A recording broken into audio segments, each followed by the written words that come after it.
Another question to ask is, have you noticed any major changes? Because we all have ups and downs, and children, they're no different in that regard, but it can be harder for them and for young people in general to highlight when they're having problems with their feelings, or the times when they can find it difficult to describe why they've done certain things.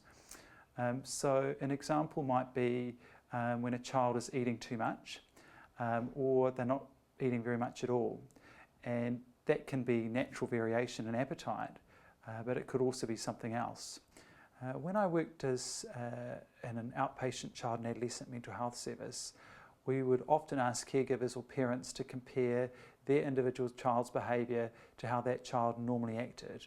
And this can be a bit tricky in the teenage years because there can be a lot of changes during this time.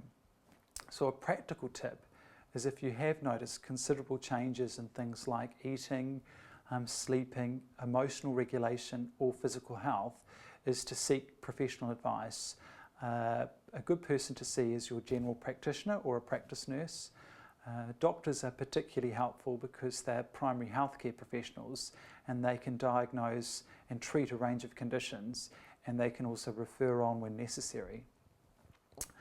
It can be helpful to write down some of your concerns and take these with you to the consultation, because that way you can be sure to get your key points across when discussing things.